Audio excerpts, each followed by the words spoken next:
So are And you we are oh, live. Welcome to the RedBlue podcast, number 120, Moonraker, and For Your Eyes Only. How are you, Gray? yeah, pretty good. Could be better. If we weren't talking about these two Bond movies, I'd be doing a lot better. But other than that, I'm good. So I get the sense that you were not the biggest fan of that. Um, What? what about you, Super Bold? I'm doing all right. That's amazing. I actually enjoyed, at least Moonraker, I enjoyed it more than I was expecting. After I decided to take it as as like a comedy rather than a action thriller movie. The way to do it. Um, so I guess we can go to the intro once I find the intro button. Not funny. Shut up. Shut up. Shut up. Shut up. Shut up. Shut up. Not funny. Not funny, the classic. So I will ask the panel, starting with Gray. Uh, Rewind. Last time we talked about James Bond, you and I. Which Bond movie did we cover? Do you remember? I don't know. There's like three good ones. Other than that, I don't like them. I've really discovered I'm not a Bond person. I don't know. Once you get past Lazenby, it kind of gets progressively worse, and then it gets a little bit better, but that takes a couple decades. So, I don't know, man. We made it through the Sean Connery. We were past Lazenby. We made it to. Now I'm even blanking Roger Moore, but I can't remember which one. I think we're still in order. I don't think you covered one. I think I was on the last one that you talked about. But We I don't didn't know, man. cover others Do you after find after do you you find left. the consistency the same as the Sean Connery ones? Like, do you see Sean Connery as this character with space lasers and everything, or do you think Not it's really. definitely changed? Yeah, on this I agree.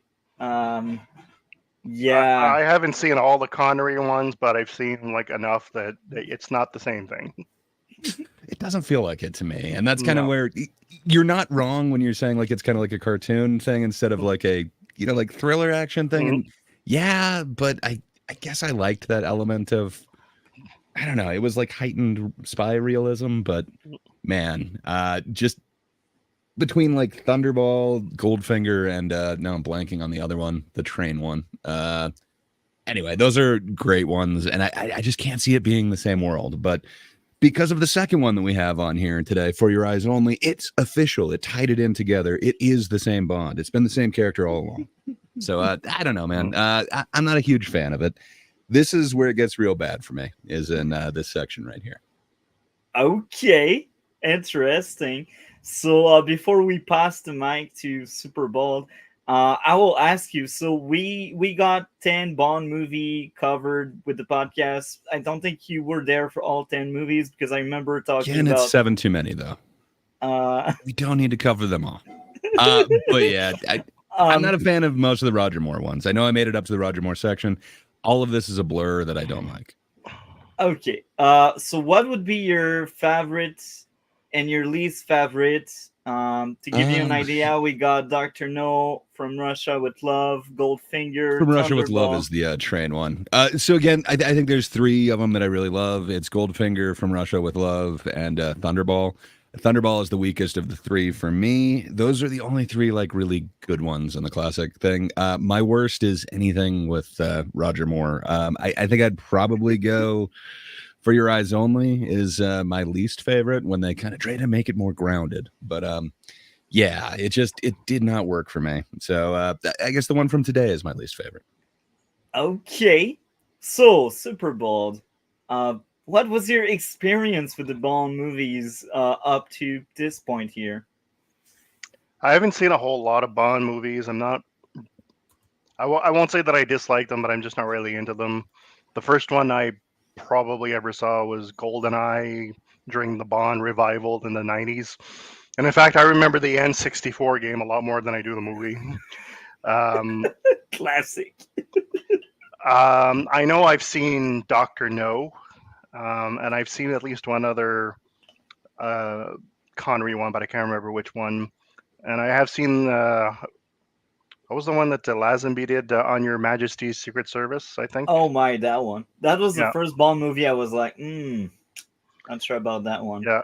And I don't think I've up until now, I don't think I had seen any of the Roger Moore ones, but I know they have a reputation for being not great, for being pretty campy compared to other Bonds. I know I've seen one of the Timothy Wow. Dalton. I've seen one of the Timothy Dalton ones, but I don't remember which one. Probably License to Kill. It was Yeah, the I biggest haven't seen, one. and I have not seen any of the Daniel Craig ones.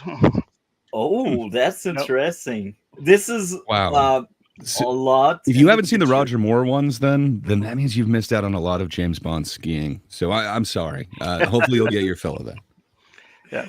Well, there was quite a lot of it in For Your Eyes Only, actually. Yeah, some might argue too much. Yeah, this week I did my homework. Actually, took notes because last week, after last week's episode, I kept thinking for days things I should have said. That's perfect. Yeah, no, for at least for Moonraker, yeah, obviously the movie's completely ridiculous, but if you take that one as a comedy, I find it's better. I did recognize a lot of stuff, like a lot of the tropes of James Bond movies. I actually know them more from movies that have parodied James Bond as opposed to actual James Bond movies, like Austin Powers or this French series that you might not know of. Oh yeah, I know that one. OSS Sunset. Yeah, I've seen the first one. I think I've seen the second one. Not sure about. They're the second both one. better than any Roger Moore Bond one. definitely. Simpsons also play heavy into the kind of Bond aspects of this time. Yeah. Yeah, but I enjoy Moonraker a lot more than I thought I would. And I'll be quite honest, the special effects were way better than what I was expecting. Except for two things, just because I'm a nitpicker. At the beginning, when they steal the space shuttle off of the carrier plane, when the plane blows up, it falls straight down. That would not happen in real life. It would continue on a trajectory as it was going down. The same thing happens in space when the space shuttle disconnects from the fuel tank. It goes straight down. That most definitely would not happen in space. But of course, these movies aren't supposed to be realistic.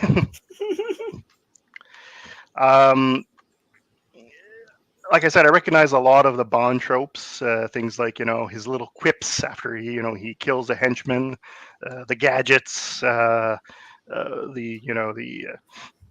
these super beautiful women who have all these kind of important jobs.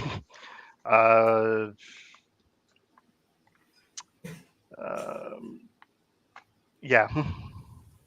Okay, perfect. Well, I think we are ready now for basically the discussion about Moonraker. Now, I gotta say, like, Hey, you didn't mention your favorite, Multi. Out of all of them that you've seen 10 of them now.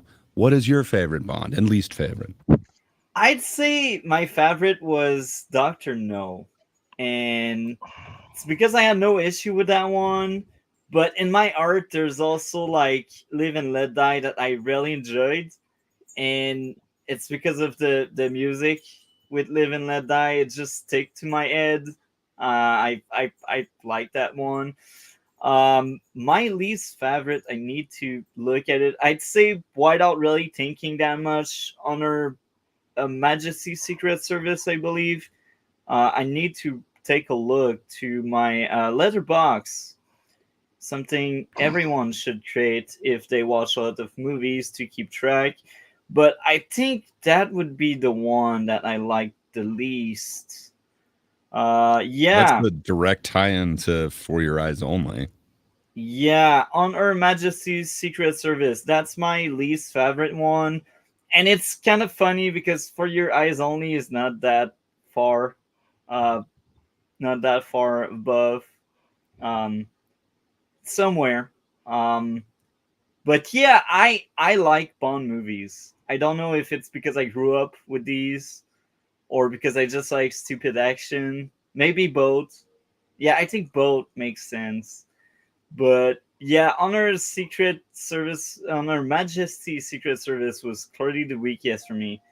And yeah, so I guess it's time to talk about Moonraker. Um, I will let Superbald start on that one because he kind of already started his notes. So can go first on that one. As I said, I view it as a comedy. I found it especially like hilarious at the beginning when he's in the plane and then the henchman shows up with a gun. Bond is like not concerned at all. He's just like, oh, okay, it's another day at the office for me. Yeah, and it seems, I think at this point in the Bond series, I think this was the 11th film and For Your Eyes Only the 12th one. I think at this point it was almost like sort of paint by numbers. They had like a blank, they had like a script template and it was just fill in the blanks. But no, I really did like it. Typical things from the era, you know, a lot of misogyny. Mind you, I do like the part where he starts kissing the I forget the French woman's name, cut in, I think, and she's like, "You presume a lot, Mr. Bond." But then they have love, and they make love anyway. She didn't say he was wrong. She just pointed out he was presuming. Some of the other tropes I did mention earlier, like an Asian henchman. For some reason, like the bad guys always had Asian henchmen in the old Bond movies. Or Russians. Or Russians, yeah. And super elaborate ways to kill Bond instead of just, you know, shooting him in the head and getting it over with. Telling him their entire plan before they kill him for some reason. Well, I mean, it's the least they could do for him. They're about to kill him. Come on. Yeah, true. At least let him know why. Yeah. Yeah, and I found it really funny that there was a French, or not a French, but there was a butler named Cavendish, because I figured this man wouldn't work as a butler. He'd be a millionaire from all the French fries he sells. I don't know if they have Cavendish fries in the States, but they don't. But I'm familiar with them. Yeah, very good. He also owns a mall in Montreal. Yeah, I haven't made it out to the mall. I've sampled the fries, though. Do you want to add more? No, not at the moment. But yeah, I found it hilarious. Yeah. I'm glad you had a better experience than I did with it. I do like my Bond henchman, or whatever you want to call it, like the head henchman to the major baddie. I like an odd job to Goldfinger. I do like them somewhat comedic. You know, it's a dude who throws his hat at people and that kills them somehow. There's a certain amount of comedy in that, but I don't know. I just find Odd Job to be so much more realistic than, say, like a Jaws character or whatever. And I guess he was one of the fan favorites because they decided by the end of this, like, we can't just have him be the adversary. We need to team them up. And we were going to get a Bond Jaws team up flick, but unfortunately, cancer had its way with the actor. So yeah, it's a shame. I guess I kind of would have liked to see Bond in a buddy flick. I'm assuming we couldn't kill Jaws because nothing can. He is, you know, unstoppable. He that's another thing that bothered me at the end of the movie. There's no way him and his girlfriend would have survived re-entry. But that's, well, I mean, they did have a bottle of champagne, so you never know. Yeah, I mean, like, he also parachutes without a parachute or skydives without a parachute. Oh, yeah, that was that he lands in a tent, so he's good. He's good.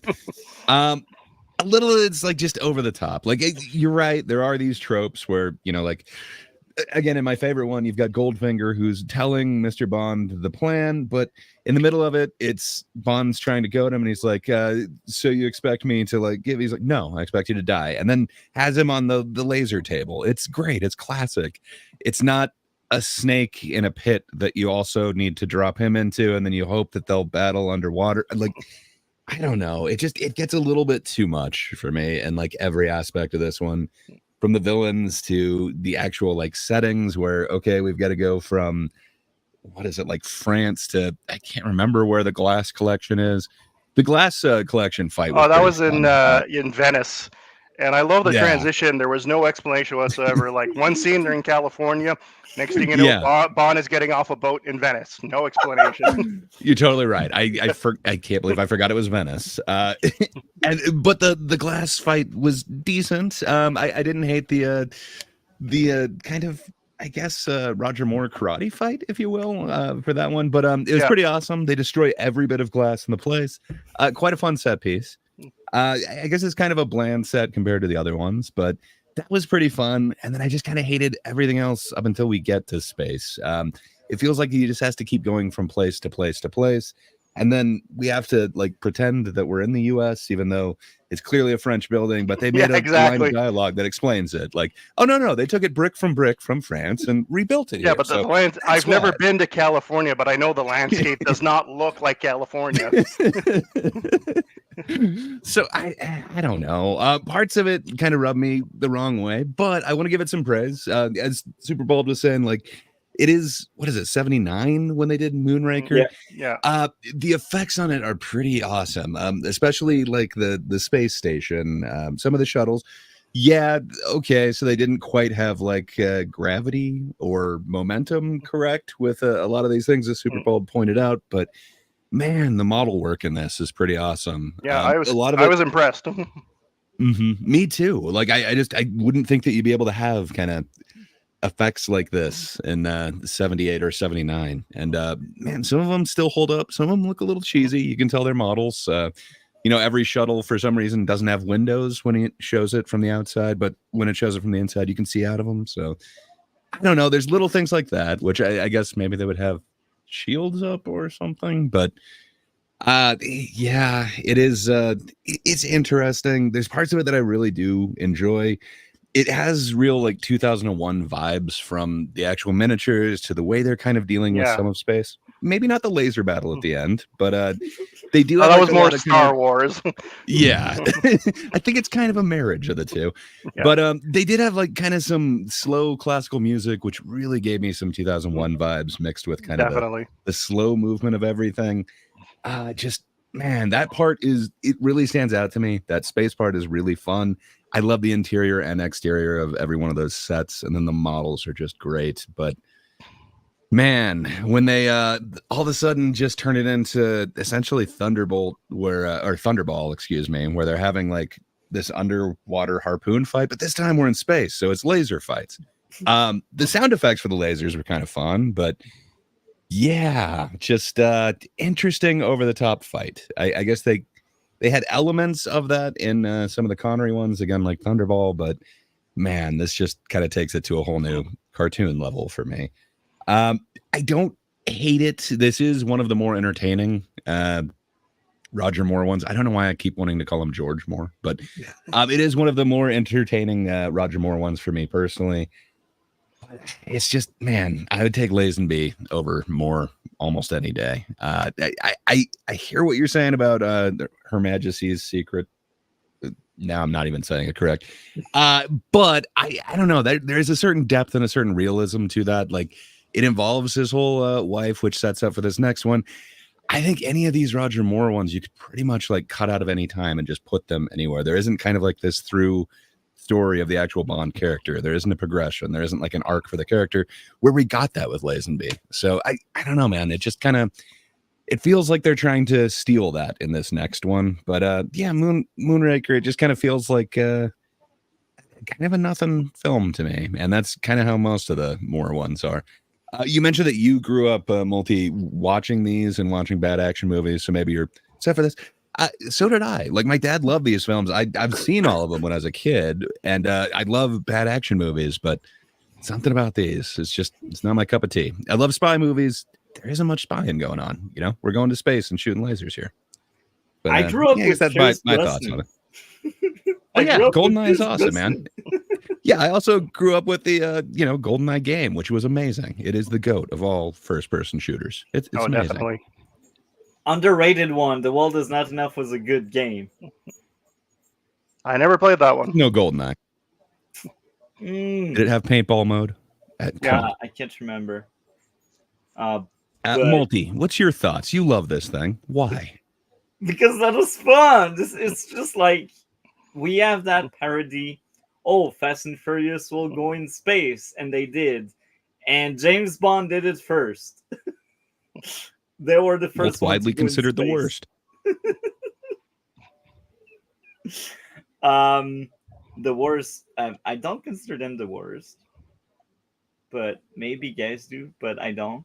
But they did it right. They went in space. I mean, that's great. I only had 2 issues. Plot armor on James Bond Only inside 2? the plane. Yeah, only No 2. plot armor on Jaws at all? Wait. The guy shoot the cockpit instead of shooting James Bond. It's like, why? Why you make it so complicated? Well, as Superbald pointed out, you can't just shoot him. You have to use an elaborate way to somehow cause his death. You know, it's the only way. Hey, Sparkles. That actually reminds me of, I actually wrote it down because I found it so hilarious when Drax says, "You defy my plans to plan an amusing death for you, Mr. Bond." See? They plotted out.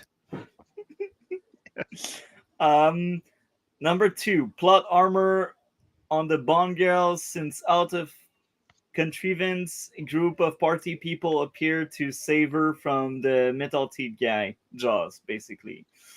That was like in the middle of the movie when they have that kind of dancing party, or I don't know, I can't remember. Those are your only 2 plot armor problems with this? Really? You're not going to give Jaws plot armor when he like literally skydives, sans parachute, and just walks away?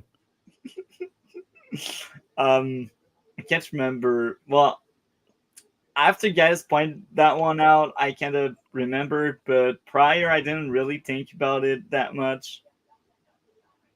I didn't. So Okay. I didn't thought of it. Well, fair enough. Stills, these 2 plot armor pisses me off. Anyway, I liked the action. That's why we watch Bond movies. It's not for the plot. The plot is just things blow up and people die. That's James Bond. You don't need a very complicated storyline. I don't know what's going on with me. Well, it used to be a lot more than that. There were like gadgets and there was requirements of actual like spying and stuff. But now it's just go from here to there. Okay, now go to there. Okay, now space. I don't know. You're right though. There's explosion. Yeah, that's James Bond. But there's one cool thing I liked. They hint at Bond acknowledging things. The payoff being Bond shooting the tree, and the seed being the dialogue with Moneypenny. So Moneypenny is like, "Oh, you do realize things, you do see things." And later in the movie, we got someone hiding in a tree, and he just got shot. That was kind of cool. I thought that was a nice payoff. Yeah. You thought the dialogue between him and Moneypenny was good? I thought it was some of the worst. So like when Sean Connery and Moneypenny like kind of interacted, it was always very flirtatious and everything. But in this, where she sees Bond, it's right after the whole skydiving thing. And he mentions like he seems just very like abrupt with her and almost like mad at her. But he's basically saying like, "What, you don't believe me that I just skydived without a chute?" And she's like, "Okay, they're waiting for it." Like it came off so weird to me, where usually it's like one of my favorite parts is kind of their interaction. I just didn't get that at all from this one, but maybe that's me. I will also say that the space station blowing up was cool. It was cooler than Star Wars stuff blowing up. Okay. That's Sparkle. I don't know. Sean Connery will give him a run for his money. It's hard to say who would be the most sexist. It was a different time. Gray, you mentioned the firefight in space. I liked it. The lasers, liked it. Of course you did. You liked the one in Thunderball where they had harpoons. Yeah. You know, it's that, but in space with colors. Exactly. They know how to please me. What else? Oh, Jaw was very interesting. What else? Oh yeah, I love the trope of the silent henchman. I think they kind of undercut that by having Jaws like talk at the end. He's like, "Cheers to you, darling." Like it's weird that like he has the most proper voice ever. But you know, why has he never talked before? Because he's the henchman. Henchmen don't really talk. But there's one interesting thing. Usually I complain when people cannot aim. And there was a segment when that was a car chase and they were kind of fast. So I gave them a pass. I was like, oh, because they're fast. That's fine this time around. You can miss James Bond if you want. Man, we've been over this before. You have way too high a confidence that everybody would hit the target. If you look at any shootout or anything like that, most people miss. They're panicked. They're not actually prepared for this. I don't know, man. I don't see why you'd take off 0.5 because somebody missed a shot.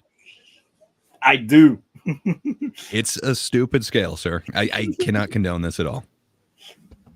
And James Bond versus the Samurai was always very fun. Like there's just so much for me, man. All of the action, I swear. Like I will rewatch Moonraker anytime. I had a blast. I had there a is totally different experience. One good thing that yes, we had a completely different experience. There is one good thing that came out of the movie Moonraker, and that is the joke that Kevin Smith is able to use, and I think it's Jay and Silent Bob Strike Back with Ben Affleck's film Moonraker. I thought that was hilarious. That is the best thing that has anything to do with this movie. Other than that, no good, sir.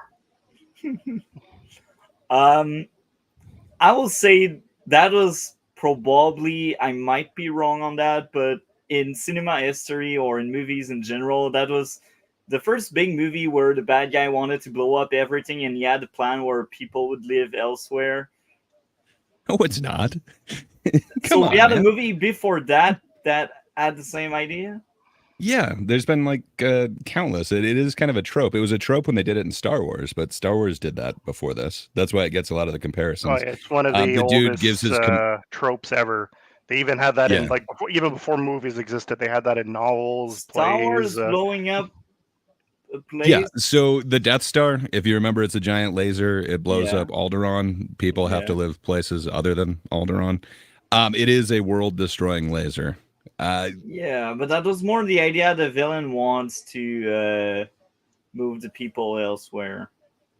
But there's a couple different tropes of it. I'm forgetting the one. There's a classic story of a dude who's in a blimp who basically keeps threatening people that if they don't obey his rules, they will be bombed. There's a few different versions of it. This is not the first time that that's happened. It is kind of a classic trope, but there are kind of some Star Wars parallels. Like he is giving his orders from this kind of dome-like structure, and it is about to strike down the Earth or whatever. It does seem kind of Death Star reminiscent, but yeah. I don't know, man. It just seems like it's kind of a trope. This was 2 years after Star Wars, so there are definite Star Wars influences. Yeah, I'm seeing both 2001 and Star Wars in there. Yeah, which fair enough. They were big things right then. Mm-hmm. Yeah, maybe they were that's probably why they decided to make a movie in space in the first place, because space was big at the time. Star Wars, I think Star Wars was huge, And they've already done underwater. Where else do you go? You got to go to space. Next, that will be on another planet. I like that movie a lot, and I don't have a lot more to say. Jaws, the coolest bad guy, amazing. He kind of turned aside. He was like, "Oh, I will help you out, Bond." That was cool. I will give this movie a 9.5 out of 10. Near the top among the other 9.5. I think that one would be the highest in the 9.5 Bonds. What about you, Super Bold? If I were to take this movie as like an action thriller, it would be like a 3. But if I take it as a comedy, I would give it a 9. After Okay. after watching it, though, for some reason, I was very thirsty for a 7-Up. A lot of not so subtle product placement. Yeah, perhaps they were a pioneer in that as well. I'm not sure. Wow, Multi 9.5. This is like 0.5 off of a perfect movie. Yeah, I highly disagree. I think I'm much closer to Super Bald's original score. If he's just gonna go ahead and give it the non-comedy standard, I think I would probably give it like a 4.5. It's not a horrible movie, but it's just not a great movie. Like when you think about a lot of it, it does not make sense. It's not done the best, and quite frankly, they've done it way better with the other ones, the other Bond films that this is borrowing heavily from. It just seems like a bad replication of them to me. But hey, to each their own. Multi, you can have this one. Okay. I guess we move on to For Your Eyes Only now. So I will let Grace start on that one. Ooh, so I had a much worse experience with this one. You'd think, hey, I'm not liking all of these like way out there wacky, non-spy related spy stories. So of course, when they're going to make it more real and bring it down to earth, that would be what I'd like, right? Sadly, no. They did it very, very wrong in this one, as far as I'm concerned. It's my subjective opinion. But man, to start it off with now I can't remember Bond's former wife's name, but he's visiting his former wife's grave, which totally ties it into Lazenby from On Her Majesty's Secret Service, whatever that one's called.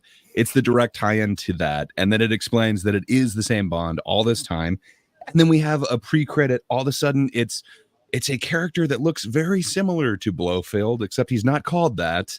And we don't ever get to see his face. But the man that killed Bond's wife over a decade ago magically is just here right now. And then what do they do with this super secret, down to earth, like reimagining of, we're going to ground this version, not make him in space anymore, not make it a cartoon, but we're going to make it real. What are we going to do with that? We're going to have him throw this dude in a wheelchair down a chimney for some reason. And then we're going to do a slide whistle sound as he's falling down that chimney. Man, it works so wrong for me. I want a Bond movie that actually has some character development, some growth, some message. And it seems like they were trying to do that with this one. They're ham-fistedly have him tell it's not the adage, but essentially the story of the man that wants revenge must dig 2 graves. It feels like they're trying to give a message with this one, yet every single step of this, they're undercutting that message. So Bond himself, he opens up the flick by getting revenge. You meet the girl whose parents get taken out who wants revenge. Well, her whole story should lead up to, hey, you don't need to take revenge. Like, you're not built for this. You're not the same as this. Don't let it get you too. But that gets undercut because she takes out somebody else and she doesn't seem affected by it. I can't remember the dude's name, but she automatically kills somebody else and is just fine. It sucks. It seems like everything that they're trying to do to make this more grounded and more realistic, in some way, it fails. And so I guess they were in this dispute. So the producers who had produced a lot of the other ones, one of them got kicked out of their Broccoli, and I can't remember the dude's name, but he's the guy who penned Thunderball, and he has the rights to the character Blofeld and Spectre and a bunch of the other things from kind of the Sean Connery era thing. This was them telling them that they don't need Blofeld. They can do it without him. So they decided to take him out in the pre-title, pre-intro thing. I don't know that they don't need him. What they ended up doing here it doesn't work for me on so many different levels. And they tried to do something fishy with the main bad in this one by not telling you exactly who it is, trying to leave it somewhat ambiguous. And when they do that, for this kind of plot telling device, it feels like we sacrifice having a very good, a very competent villain that you actually understand what's going on. Instead, you've got this kind of um, gimmick where you don't know exactly who it is, and everyone's trying to not look like the bad guy. Just man, it doesn't make for a memorable bad. I couldn't tell you his name. I think it starts with a C, but I can't remember. Just yeah, what I want out of a Bond film. It seems like they got a notion of it and then just executed it all wrong for me. Just there's so many ways that they could have had this amazing message. They could have even had it the same way where, now I'm forgetting everyone's name, but of course they've got the fun entendre names. I don't think we mentioned the one in the last one. Wasn't it like Miss Goodhead or something? Yeah. I can't remember the one in this one, but there's a lot of tropes that they like to go with, but somehow it just feels to me like the execution was a miss on like everything in this. I really think they had a chance to make it a way more grounded story and make it an anti-revenge story. I think they undercut every time that they're trying to do that, which leaves it with a really empty story to me. So sadly, I like this one less than Moonraker, but it's just me. Multi, did you love it? Was it even better than Moonraker for you? Oh No my. lasers. No, lasers were cooler, I gotta say. Um, that movie, I kind of enjoyed the intro, like the music. For Your Eyes Only was a cool theme. But the movie overall I was forgot the music. So now I can't remember her name. This is her third time singing a Bond intro thing. She was given like essentially 2 days to do it. It was originally given to two different people, and both of them fell through on it. So like last minute, they're like, "Is it?" I want to say it's like Bessie or Bess. Anyway, at the last minute, they went back to her and were like, "Hey, can you do Shirley this?" Bassey. Bassey, thank you Mhm. so much. So at the last minute, they just kind of went back to her. And I don't hate it, but it seems to have less passion than her other ones. She really seemed to put her everything into it. Where this one is okay, but it's just kind of okay. And I forgot to mention the music. So they also kind of switched directors on this. It was the second unit director who got to finally take over. And then the music guy, I can't remember exactly what he did, but he's kind of the backup dude. It just comes off really. I think this music would have worked a little bit better in Moonraker for me. It just comes off a little cartoony based off of how real they're trying to be. It's very dated. It sounds very 80s to me, but fair enough. that was made in the 80s. Yeah, it feels like it. Where some of the other Bond ones, they feel a little timeless to me. Yeah, like Live and Let Die. That was the best Bond team we had, I think. Up to that point, at least. Goldfinger, Um, man. no, Live and Let Die. Live and Let Die.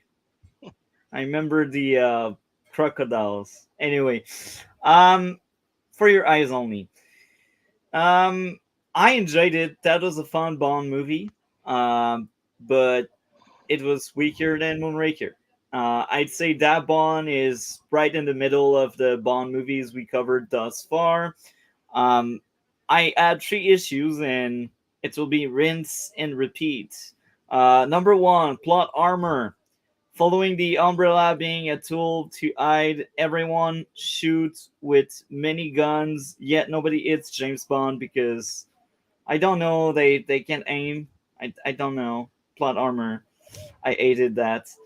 Like that, the start of the scene was perfect with the umbrella like protecting Bond, but then they stray away from the umbrella and they just cannot hit him.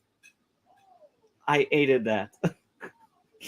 um, Number 2, more plot armor on Bond during the ski sequence, as many shooters can't hit their one target, including the one sharpshooter. So what's the point of having a sharpshooter if he's not sharp? Plot armor. I really hate that.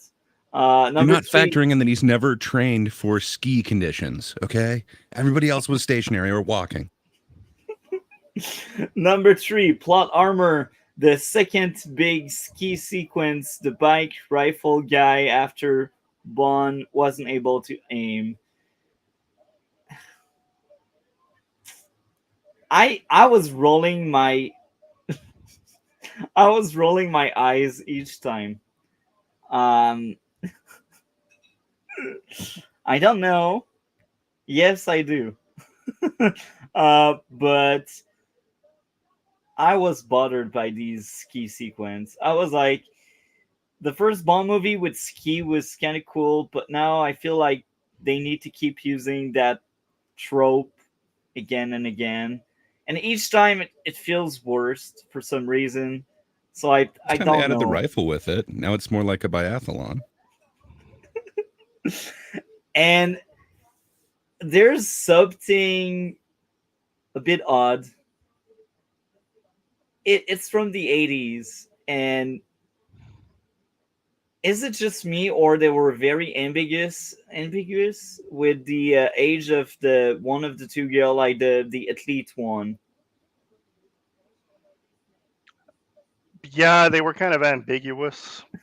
I Yeah, I figured she was probably in her early 20s, but both possibly actresses not. were, and Yeah. they were within like a year of each other's age. So it's weird that they made one of them kind of an issue with her age, and then the other one they didn't. But yeah, it's kind of an interesting take. Like, it is kind of the first time you've seen Bond not as like getting with every lady, or actually being somewhat selective or having standards, I guess. I don't know. It is different. I guess that was one way that they were trying to ground him by, not having him immediately get into bed with the leading lady. But again, they kind of Yeah, undercut that that. part Yeah. actually surprised me. I'm like, okay, this guy's not as he's not as big a creep as I thought he was, because he doesn't want to take advantage of this young girl who's clearly naive. And it could be a really good way to show like some character growth and everything. And Yeah. I just feel like they really kind of undercut it at the end. But I don't know. Maybe that's just me.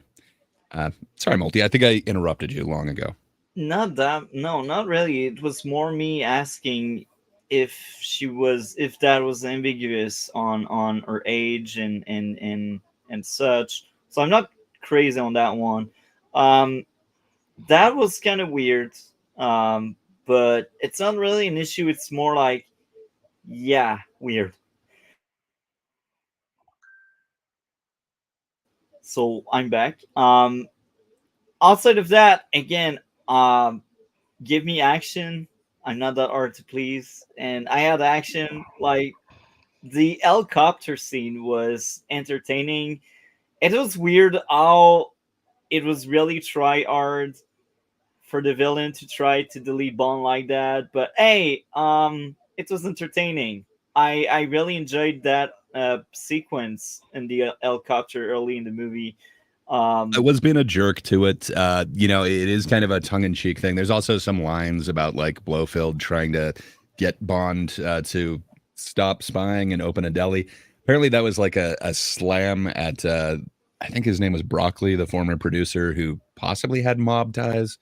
But mixed in with all these like weird lines and like backhanded slaps at like the previous people who had worked on it. That helicopter sequence is pretty cool. I do kind of dig that. It does feel like there is some danger with the actors.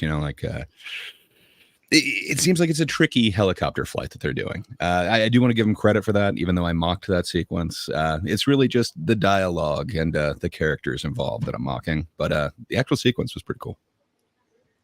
I also liked a lot the one-liners. I think that's another part of James Bond charm. In pretty much every movies, he has really cool one-liners. The one I'm thinking about in this movie would be fright. Word play on the word flight was cool. The music, I liked it. Um, I think outside of Live and Let Die, this one so far might be my second favorite um, Bond team. And later down the line, there are other Bonds I really enjoyed their intro and their music, but here thus far, that's probably my second favorite. So that's interesting to hear about the backstory of that. The car chase was kind of fun. Um, Even if the ski sequence, I had issues with it, I was entertained by it. Action. I'm not that hard to please. We also had underwater action, but I can't quite remember. It was Um, different. I guess the lead actress had a weird sinus condition where she couldn't actually be underwater. So they actually faked all of that. Like they just had like water between two panes of glass, like right in front of them, and then had the bubbles from like the mask going up that. It actually looks really cool. It's kind of hard to tell. I didn't see that till after I watched it, and I did not notice that she wasn't actually underwater the whole time. and there's one really cool action sequence by the end with the climbing. I thought that one was kind of creative. Uh, any thoughts on the climbing action sequence, Gray or Super Bowl? Yeah, it was okay. I don't hate it. I feel like we've seen more than enough ski ones now, especially with Roger Moore. But yeah, it felt kind of refreshing to see the climbing. But I don't know. It wasn't enough to make me like the movie. For me, it was enough. And I thought the ending was perfect, where nobody really wins because they blew up the thing. That was cool. I liked it. Well, I mean, the Russians weren't out that much, where the British were out quite a bit. So, you know, I don't know that everyone just walked out of there equal, but yeah, I get the idea. Yeah, I thought that was the average Bond movie because again, I think that one is really right in the middle. Now, Super Bowl. What did you think of For Your Eyes Only? Like you said, average. As I said earlier, I think at this point in the series, since this was the 12th movie, it's almost as if they had a blank, or sorry, like a script template where you just fill in the blanks. It's very much a by the numbers James Bond movie, I feel. They literally did. Yeah. At this point, they ran out of books, so they were taking like parts and elements from short stories and just exactly what you said, combining these elements. Yeah. I didn't hate it, but I just like, it was okay. It's a movie I'll watch once and never watch again. Um, some things I did, like the underwater scenes, I thought were well done, and until Gray mentioned it, I had no idea that's how they filmed them. Like the actors weren't literally underwater; that they faked it with the panes of glass with the water, and then I had no idea they did that, and it looked really well. It looked really good. Other than that, I don't have a whole lot to say. The helicopter scene I thought was well done. There's one thing about it that really bothered me, and this I admit is completely nitpicky. I'm a very nitpicky person. But when the helicopter is about to go down or starts going into a dive after the pilot was killed, it makes this sound that like that sound effect used to be incredibly common in movies and especially in cartoons and Bugs Bunny cartoons, but a helicopter would not make that sound. And you know what? An airplane would not make that sound either, or more specifically, only one airplane in history ever made that sound, and it was the German Stuka dive bomber from World War II. And it wasn't even the engine that made that noise. Those planes had a siren mounted on them, and when they would go into a dive, the rushing air would spin the siren and it would make that noise. And its only purpose was to scare the living crap out of the people they were about to bomb. That makes so much sense. Yeah. Yeah, it does sound kind of like the Doppler effect mixed with like a siren. That is really cool. I never actually put that together, but yeah, I know the sound that you're talking about. Yeah. And one of the reasons that bothers me, because that was such a common sound effect for so long, and wouldn't that have been like triggering for veterans or anybody who lived through the war and experienced the sound firsthand? Yeah, you'd think that would be something. Well, I guess we didn't have like trigger warnings back then or whatever. Maybe. You weren't as concerned, but yeah, it seems like that definitely would. Yeah, I did find the Zamboni fight in the arena really funny. I agree. As a hockey sequence. Yeah, as a French Canadian, Canadian, that I found that hilarious. And every time you would push one of the baddies into the goal, the goal siren would go off. And the arena in the town where I grew up hadn't made the exact same sound whenever somebody would score a goal. I completely forgot about that. Yeah. I was just remembering the kind of more realistic parts of this one. That is one of my favorite sequences, yet it really takes me out. Like, it doesn't make me feel like this is a real, spy doing that, but yeah, I like it. And the scene where he leaves the casino with the countess, when she says her name, I actually had to rewind the film a bit because she said her name was Lizzle von Schlaf. I was convinced she had said Lizzle von Schlong. And I figured, well, this movie has a lot of double entendres. It could be, but It definitely could be. Yeah. I wouldn't put it past him, but yeah, I couldn't have told you her name. Oh, and also while trying to find a streaming platform where I could watch these movies, I discovered there's a porn parody version of this movie called "For Your Ass Only." Wow. Okay, that's interesting. Yeah. I wonder if it has more of a message to it. I don't know.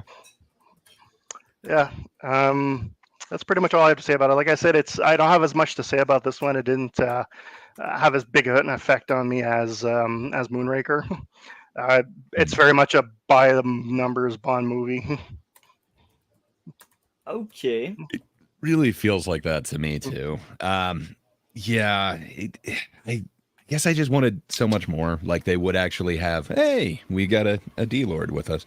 I guess I just wanted them to like actually come through with that message, the whole revenge thing, and I just feel like it was undercut. So it ends up, we start the movie with Bond taking revenge. We see this girl take revenge on one person, and then I don't know. Like I'm left not knowing if there was actually a message or if they're just really inept at giving it across. Did either of you come out with the actual message somehow that revenge is bad? Not really.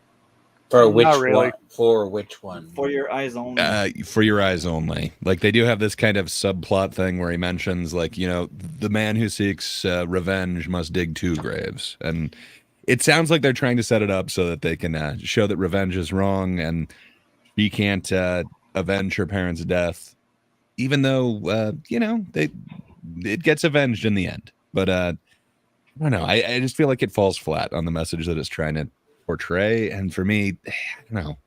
I'm not sure if this swing and a miss makes it worse than just having no message and just being a cartoon. I'm kind of stuck between those. You know what? I'm with you on that one. I do agree with that. And I will cheat a bit. I will add this to my issues because I do agree with that. They failed at giving the message on that one. But it feels like they were trying, where a lot of the previous Roger Moore ones, I couldn't tell you if there was like a message or a theme or something to it. It's just, hey, we're going to space now. It depends, really. Like, the idea, right? Because James Bond, at least the Roger Moore's, like, Moonraker, I was telling him the other day, was one of my favorites of all of them. Even though it is a little bit slower, right? You can call it for what it is. Because, see, what a lot of people don't know about how a lot of Ian Fleming wrote a lot of the James Bond films, books, I should say. Dr. No was not officially the first one. I mean, Dr. No was like the first. Like, Casino Royale wasn't the first one. Dr. No was the first, and Spectre was pretty much spread out all the way through. But when they did the films, they chose to go with a theme. By the time you got to the Roger Moores, you were largely exhausted of the Ian Fleming ones. So then you had... well, they burned through all the backstory. They ran the out. The Gardner ones, For Your Eyes Only. James Gardner books were pretty much already there. This is just this is where you get, and then you get in when you get to later. There were other spy stories, and there were Gardner. There were a lot of rock knockoffs. Gardner was the main one who took up Ian Fleming's mantle, so you saw a change. Now, like Moonraker, for me it's fine. Like the guy wants to cleanse the earth, and you get the thing. It's not quite you go from the space battle, what it would have looked like in the 60s. For Your Eyes Only is a different one. It's just a slower one. It's a slower film. I think It's that's because the of what you longest. mentioned. I think that's the longest Bond movie up to that point. I think. It might be. I don't know the runtime of each of them. It feels like it's the longest to me, but It's sounds kinda cool. Including the end credits, it's 2 hours and 7 minutes. I know that because feels long. because it was starting to get a little long, and I checked how much time was Yeah. I left. mean, Moonraker's 120, 126. Like, Yeah. the idea of it is it's just slightly different. I mean, Well, it's because of what you mentioned. Like, they ran out of Ian Fleming stories, so they were taking kind of short stories and piecing them together. And then they literally were taking like the MacGuffin. I forget what they call the device that he's hunting for this. It was actually from the novel of Goldfinger. They just didn't want to call it that, whatever that thing is. I don't know, man. It was just a bunch of leftover pieces. Also, the device that Q has to like paint the, or not paint, like draw the person's picture or whatever. That also came from another short story. It's just, it's weird. They're like piecing a bunch of stuff together that doesn't really work. And I don't know. It just feels like it's a muddled mess. I mean, you are talking like it is it's that one of, I would not say it's the one of the worst, but to me, it's always the slowest and the weirdest one. I really didn't like it as much as I like the others. Even if you look at it, you go for the more adventures. Because when you get there's like 3 parts of it that could have been so amazing. Like, you do have the aging Bond who's no longer like the sex symbol, who's no longer just going for the girl. Like, that could be awesome if they kind of explored that. That just barely gets kind of mentioned. Just the one girl's too young for him, and he's not at the moment trying for the main Bond girl. But the other one is the whole revenge thing, and it's like they totally could have done something on that as well. And then the third part is just Blofeld. Like, we've had 10 years. This is the guy who literally killed Bond's wife. We haven't seen him go after him since that happened. Why are all of these 3 elements just treated so horribly? Like, I think any one of those would have made for a really awesome film. And you could combine them, like the Blofeld thing and the revenge thing. Maybe that actually... Is this the one, correct me if I'm wrong, it's been a while saying, is this the one where he dumps him off into the smokestack? Yeah. Yes, he goes down the chimney with That's supposed to be the final part where you. It's I gotcha. It's supposed to be a message about revenge, though, and it starts with you taking out the guy that took out your wife. Well, basically, it's Blofeld's tried to kill him. He's like the last member of Spectre, and in spirituality, he is the last person you would see. And he dumps him off. I guess that's why I remember that. It's like those weird ones. But like, it's definitely less of the, because the idea too is Bond is a mantle. Okay, there's 2 versions of Bond. You have James Bond. Well, that's the thing. The start of this one solidifies that it's not a mantle, that this is one person the entire time. Well, it's not, there have been multiple people being Bond. Even when, was it? Because you have the mainline novels, when he's aging, he's still a spy. He's still, because it kind of concludes like when you get to the Sean Connery one later on. That I forget when they brought him back, and it's like a side Bond film. That's I believe him. It's in the next 2. It's like supposed to be in like his. And it's not part of the main one because it's not part of the Dalton films. I think it's Never Say Never Again. Yeah, Never Say Never. Yes, because the idea, right, is he actually had a child from his fake marriage to the Japanese woman. But you didn't know that. I didn't. It's been a while since I've seen it. I didn't remember that. He grows up to become a very successful business person, and Bond meets him later in life. Never Say Never Again was one of the few Bond movie I didn't see. So, like, For Your Eyes Only, I didn't see him prior. I'd say among the 12 we got so far, I only had seen like maybe half of these before doing the podcast, of course. But yeah, in the future, I think I've seen either a View to Delete to remain YouTube friendly or License to Delete. I've seen one of these two, but I can't remember which one of the two I've seen. The issue with the issue with like some of the more ones, right? They didn't kind of stay. They kind of went with the books. You still had it. Like Scaramanga was pretty close, even though it's a legendary role by Christopher Lee. Yeah. He was a hitman, right? Like the idea of XKGB, like they kind of took adaptations, but that's why I say For Your Eyes Only is that one. It starts off with a revenge plot because they wrapped up the Spectre stuff officially. Then they just went on, like Bond went on his merry way in life, which it's one of the slower ones of the Roger Moore ones. But it does have one of the more iconic themes. Yeah. Believe it or not. It's not really in the old world, no, I gotta say. But really Moonraker is also one of the more quote unquote of theme songs. Probably more classic. Now, you can bash the Timothy Dalton versions. Any day, anytime.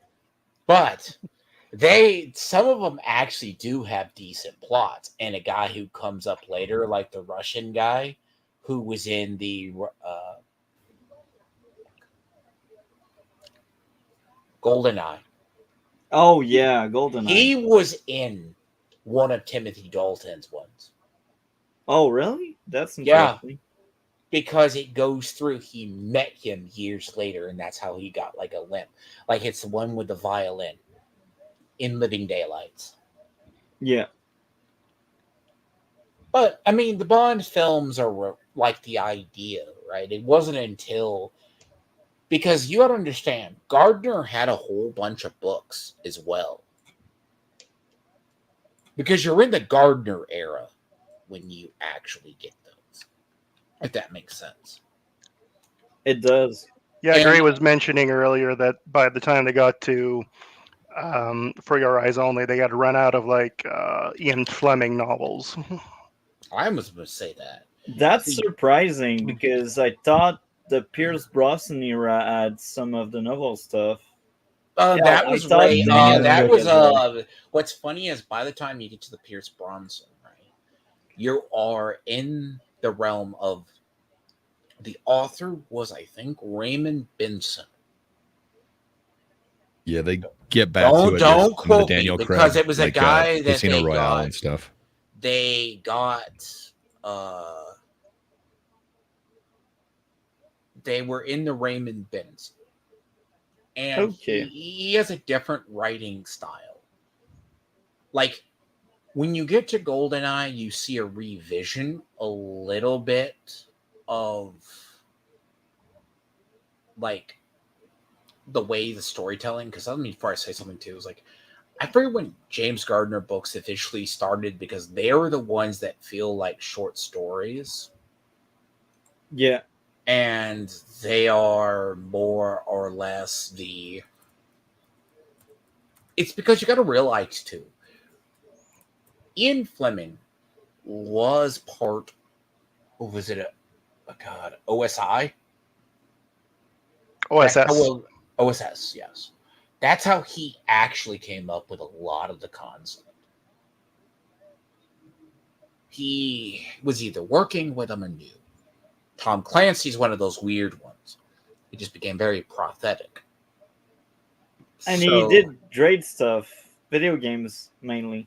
To be fair, a lot of the Division, like, Division was the last official novel he did, upon. Before he passed. Basically, the book is really good, the game is good, but it's based upon, like... But, see, you're talking in novels. Like, that's when you start getting into the weird ones. Now, most people forget, like what is it? The one where his wife gets killed, Linsby. That's like the only one he ever was in. Yeah, on Her Majesty's Secret Service or whatever that is. Yeah. I always It's forget about George good, but it's Lazenby. not classic. It's one of those weird ones.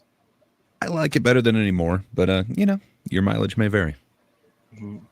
I mean, let's see, because I'm trying to find, because I actually collected a lot of the novels. Like, and I have the actual hardbacks for a lot of them. So you've seen pretty much most of the Bond movies up to that point. So we are 12 movies in. What would be your favorite and least favorite Bond movie? Depends on the era. Among Like- the 12 that are up to that point. So we got Moonraker, of course. We got um, The Spy Who Loved Me, The Man with the Golden Gun, Live and Let Die, Diamonds Are Forever, On Her Majesty's Service. I'll be honest, most You of the Only Live ones I Twice. had, like, surprisingly enough, right? A lot of the ones, Moonraker is kind of like my favorite of them, but Live and Let Die is good, so is Man with a Golden Gun there. Yeah, it's But there. it's good. There can only be one. What is the number one, sir? Number one. I'm gonna be honest with you. It's between Live and Let Die and Man with a Golden Gun in that era. And then when you get into the new ones, I do like GoldenEye is still right up there as my favorite as well. But when you have a classic, each are surprisingly different to me. It's hard to rank them because each one is actually truly a different Bond. Yeah. Because Which one would be your worst? Your least? I would have to put like On Her Majesty's Secret Service as one of my lowest. Please, I'm not crazy on that one. I like No, it. you're crazy on that one. You're both crazy on that one. Come on, George Lazenby. He actually put some character development. You I actually know, put it some just growth in didn't this character. fit. It just doesn't It's so fit. good compared to any Roger Moore. But fair enough. Okay. You gotta understand. What do you, and this is something if you know about it, how he was visually in the novels, that's a different story, right? Because you have how they are in the novels, so to speak, that it makes sense. And it's also the storytelling. This is the issue when you get into quote unquote modern Bond, right? Yeah. Because you go from less world domination plots, right, to more I'm just going to be a terrorist or something. Because there was a film in the series which I find myself quoting a lot in recent years. Tomorrow Never Dies. Oh yeah. Classic. Do you know why? I don't know why. Carver, you bear in mind when that film came out, it was a media mogul wanting to start a war between two nations to sell his paper. The internet was in its infancy, basically. He's like, do you remember the speech from it? I People don't. I was too young. read my newspaper. They go to my website. I can manipulate the world how I want. What does that sound like? Our modern world. Yeah, pretty much. And people, it's one of the films, like, that is actually, it's really good. And of course, you have the famous stealth boat. So it's that weird one. Like, Craig films are a little bit different to me because they wanted to go to the old style, but without going back to saying Bond aged and wanted to retire. Yeah. Because the idea is that's why you have the marriage. Is the idea is Bond, or is Bond a mantle passed down between orphans? what do you want really the dark side of Bond's universe? Because it's funny, for years too, by the way, you got to realize, they said there's no women, Bond can't be. Go back to GoldenEye, when the double O's are having a meeting. There are female double O's. Yeah, that was the future. So in the George Lazenby one, they 100% set up that it's not a mantle. Like, as he's clearing out his desk, you see him pull out gadgets and devices from all the previous Bond films. And then this one with the Blofeld thing, him visiting his ex-wife, who he married in the Lazenby one, it directly says this is not a mantle. Every one of these is the same person now. So this one specifically is saying that's not the case. Yeah, no, it wasn't changed till later. Because that's why, like, you only live twice, right? The child he has from her goes on to be in one of the later, like, novels.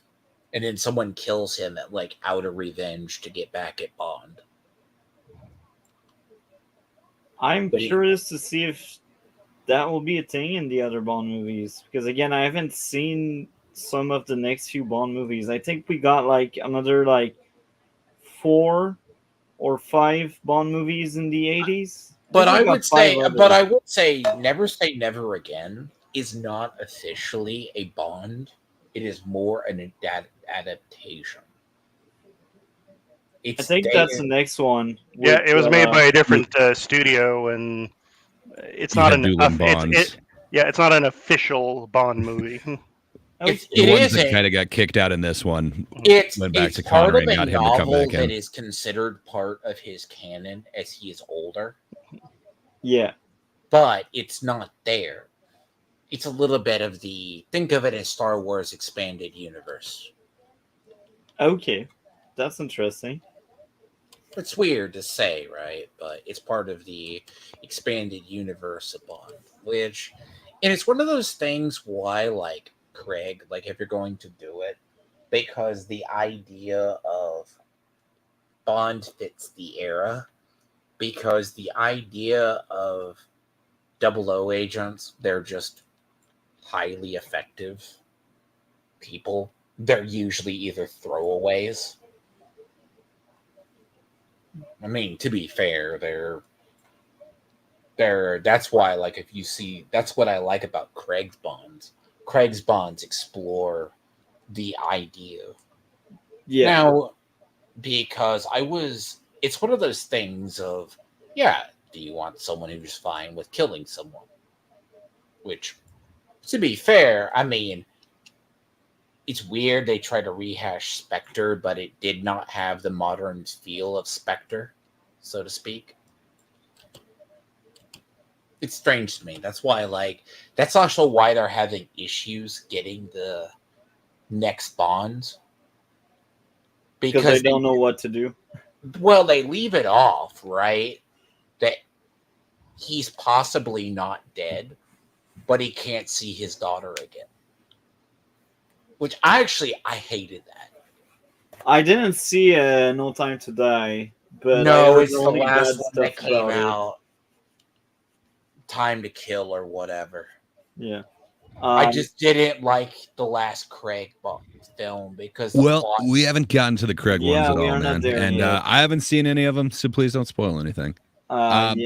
So what would you rate Moonraker if you had to rate it out of 10, Tiamat? You read my mind, Dre. Like an 8 out of 10, probably. It's way up 8 out there. of 10? Wow. Okay. You are talking decent. You are. It's weird because I'm not going to be like some people, Fair enough. Multi gave it a 9.5 out of 10. I feel like that was extremely high, but fair enough. You seem to like the Roger Moore section. I'm not going to say you're wrong. I just disagree. But fair enough. What about For Your Eyes Only? So it's where they try to, bring it back, ground it a little bit. No more space stuff. Now it's just a spy doing spy stuff on the ground. What you give that one out of 10? It's one of the weaker. I know people like it, but as far as it, I give it like a 6 or a 7. Still good, but it's just, it's bland to me. It's kind of bland. Yeah, I agree. A very by the numbers Bond movie. by the numbers, it's one of the favorites of people. But man, is it a weird one. I agree. That's a weird one. Anyway, that's it for now for the James Bond discussions. We are now in the somewhat outro. I am excited about next Friday. 5 new movies are out. I will go see them all. We got Wolf. Who wants to see that new George Clooney movie? Did someone else than me heard about that one? Wolves. I haven't heard anything about it, but First I time did hearing just of hear it. something that kind of concerns me. Did you just say next Friday, meaning like 3 days from today? Or do you mean like Yeah. a week from today? Like That's 3 days. confusing to me. Wouldn't that be this Friday, not next Yeah, Friday? this- Wouldn't next Friday be like 10 days from now or something? I don't know. Maybe I'm being Yeah. weird and pedantic here, but that just kind of freaked me out. Yeah, 3 days from now. We got like way too many movies. I like that. But yeah, there's Wolf. That's a thriller comedy with George Clooney in it. That I've seen the trailer in theater. That sounds like a very fun movie. We also got Never Let Go. Who wants to see that one? Definitely going to see that at some point. Halle Berry coming back with a horror weird one, kind of like The Watchers, I guess. It looks like a mashup of a bunch of recent horror movies. Kind of want to see it. Don't know if it's going to be good, but yeah, I'll see it eventually. I think The Substance is also out, and there's like 4 other ones, man. We're getting close to Halloween, so there's going to be a lot of horror movies soon. A Different Man as well. And there's one movie I know I will be the only one watching, Transformer 1. Any thoughts, any prediction on how bad it can be, or I know Dlord? nothing about it. I hear nothing but good things about Transformers. I've not really heard I don't know. anything bad about it. It just reminds me of something I'd see on Nickelodeon. Okay. Well, I actually wish you luck liking that, because it's gonna be a strange one. It might turn out to be good. It might turn out to be weird. It might turn out to be one of those Pixar style films that everyone loves. yeah. Oh, she has seen the first Transformer.